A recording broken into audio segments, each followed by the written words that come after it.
এভাবে গরুর মাংস রান্না করলে সবচেয়ে বেশি মজার হয়, অনেক টেস্ট হয়। সাধারণভাবে অসাধারণ একটি রেসিপি রান্না করেছি এবং সেটা আপনাদের সাথে শেয়ার করছি। আশা করছি আপনাদের ভীষণ ভালো লাগবে, কারণ হচ্ছে এই সিম্পলভাবে ঘরোয়াভাবে রান্না করলে কিন্তু এই রান্নাগুলো বেশি টেস্টি হয়, বেশি লোভনীয় হয়, ডেলিশিয়াস হয়, খেতে দারুণ লাগে। যে কোনো মানে যাকেই আপনি খাওয়ান না কেন, সেই কিন্তু আপনার রান্নার প্রেমে পড়ে যাবে, আপনার কাছে রেসিপি জানতে চাইবে। তো এরকম একটি রেসিপি কিন্তু আজকে আমি আপনাদের সাথে শেয়ার করতে যাচ্ছি। সুপ্রিয় দর্শক, আসসালামু আলাইকুম। এএস ব্লগ ইন কিচেন থেকে আজকে খুবই সিম্পল এবং সিম্পলের মধ্যে অসাধারণ মানে গরু মাংস রান্নার রেসিপিটা আজকে আপনাদের সাথে শেয়ার করছি। তো বাসায় আমি যেভাবে এই মাংসটা রান্না করে থাকি এবং এইভাবে রান্না করলে আমার বাসার সকলে চেটেপুটে খায়, তো সেই সিম্পলের মধ্যে অসাধারণ রেসিপিটা আজকে আপনাদের সাথে শেয়ার করছি। সুপ্রিয় দর্শক, আমি আর কথা বাড়াবো না, মূল রেসিপিতে কিন্তু চলে আসছি।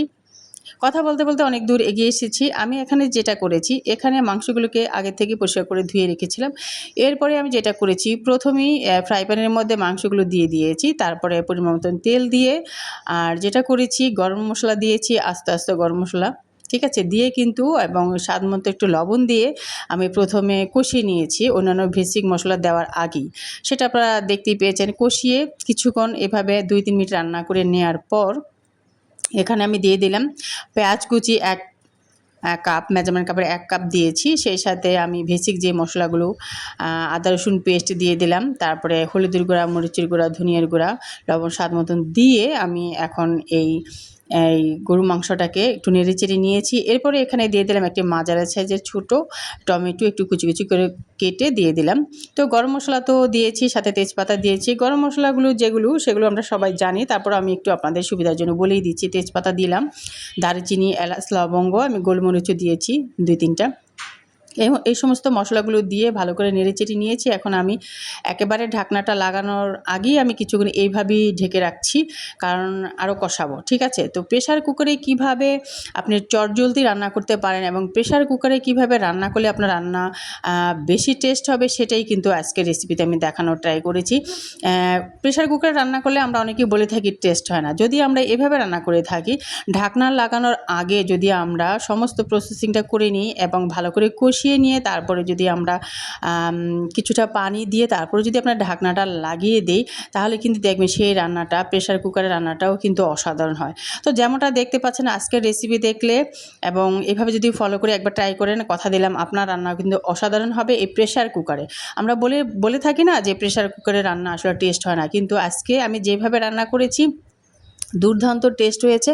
আপনারাও যদি আমার মতন এইভাবে ফলো করে রান্না করেন প্রেশার কুকারে, আপনাদের রান্না কিন্তু অসাধারণ হবে, ডেলিশিয়াস হবে, ঠিক আছে। তো যেভাবে আমি রান্না করেছি আশা করছি এইভাবে ফলো করবেন।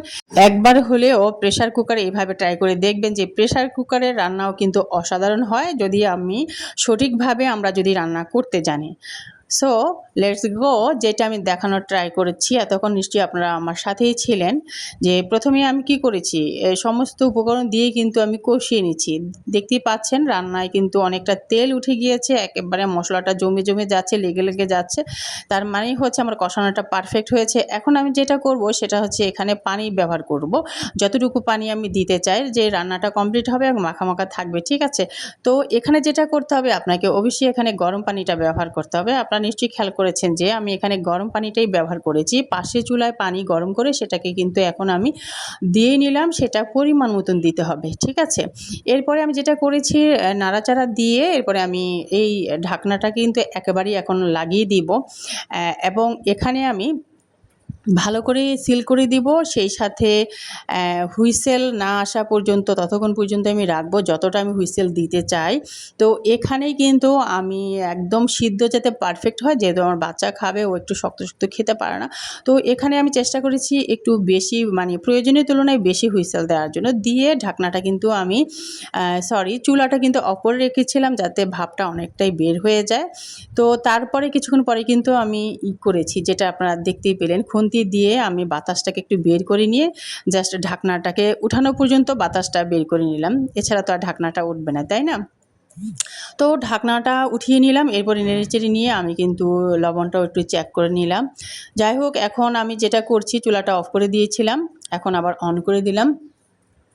তো আমার রান্না কিন্তু একদম শেষের দিকে আমি চেক করে নিয়েছি যে মাংস সিদ্ধ হয়েছে পারফেক্ট এবং লবণ-টবণ সবই ঠিকঠাক মতো আছে। এরপরে এখন আমি যেইটা করব, আরও কিছুক্ষণ একটু ঢেকে এভাবেই রান্না করে নিব। একদম লাগাই নেই, জাস্ট উপরে ঢাকনাটা দিয়েছিলাম। তো এখানে কিন্তু এর মধ্যে আমি কাঁচামরিচও ব্যবহার করেছি। কাঁচামরিচটা আসলে স্বাদ মতো। এরপরে এখানে আমি দিয়ে দিব আলু। হ্যাঁ, আলুটা কিন্তু আপনারা অবশ্যই মাংসটা যখন একদম পারফেক্ট সেদ্ধ হয়ে যাবে, ঢাকনাটা উঠিয়ে নিয়ে এই যে আমার মতন এইভাবে দিবেন। এতে করে যেটা হবে, আপনার আলুটা কিন্তু পারফেক্ট একটা সেদ্ধ হবে এবং হচ্ছে যে আলুটা একদম আস্ত থাকবে, ভাঙবে না।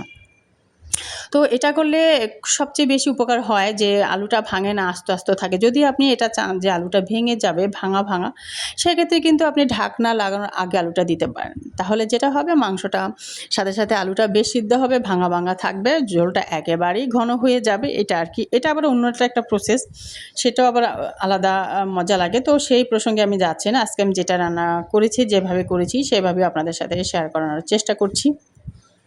তো আলুটা আমি পরে দিয়েছি এবং সেই আলুটা দেওয়ার পরে আমি ঢেকে রাখলাম যাতে আলুটাও কিছুক্ষণ সিদ্ধ হয়ে যায় সুন্দরভাবে। হ্যাঁ, তো সেই পর্যন্ত আমি ঢেকে রাখলাম এবং আলুটা কিন্তু মাশাআল্লাহ পারফেক্ট সিদ্ধ হয়েছে। আমি খুন্তি দিয়ে দেখলাম, নেড়েচেড়ে নিচ্ছি। এরপর আমি যেটা করব যে এখানে কিন্তু একটু জিরার গুঁড়া দিব এবং একটু গরম মশলা সামান্য গুঁড়া করে রেখেছি, সেটাও আমি দিয়েছিলাম অফ ক্যামেরায়। সেটা আসলে ভিডিওটা ক্যাপচার করা হয়নি। তো এখন আমি দিয়ে দিচ্ছি হচ্ছে জিরার গুঁড়া, হাফ চা চামচের থেকে কিছুটা কম। তো দিয়ে আমি নেড়েচেড়ে নিব। নেড়েচেড়ে নিয়ে এইভাবে কিছুক্ষণ রান্না করে নিলেই কিন্তু আমার রান্না একদম রেডি। আর মাশাআল্লাহ আপনাদের সাথে শেয়ার করছি যে এই মাংস রান্নাটা অসাধারণ হয়েছে খেতে। আমরা হয় না গরুর মাংস সবাই রান্না করি, আমিও করি, বিভিন্নভাবে করে থাকি।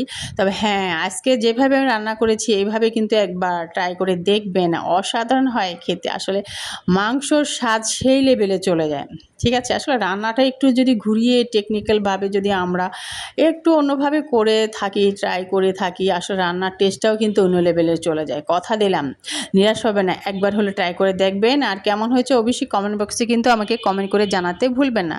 হ্যাঁ, সুপ্রিয় দর্শক যারা নতুন আমার ভিডিও দেখছেন, ভালো লাগলে চাইলে কিন্তু আপনি সাবস্ক্রাইব করে এবং পাশে থাকা বেল বাটনটি অন করে রাখতে পারেন। এবং যদি পাশে থাকা বেল বাটনটি অন করে রাখেন, এরকম নিত্য নতুন টিপস ও মজার মজার রেসিপি আপনার কাছে নোটিফিকেশন চলে যাবে আর আপনি চাইলে কিন্তু দেখে নিতে পারবেন। সুপ্রিয় দর্শক, কেমন লাগলো আজকের এই রেসিপিটা অবশ্যই কমেন্ট করে জানাতে ভুলবেন না। আর কমেন্ট করে জানাবেন, তাহলে সুন্দর সুন্দর রেসিপি আরও পরবর্তীতে উপহার পাবেন। পরবর্তীতে দেখা হবে। আল্লাহ হাফেজ।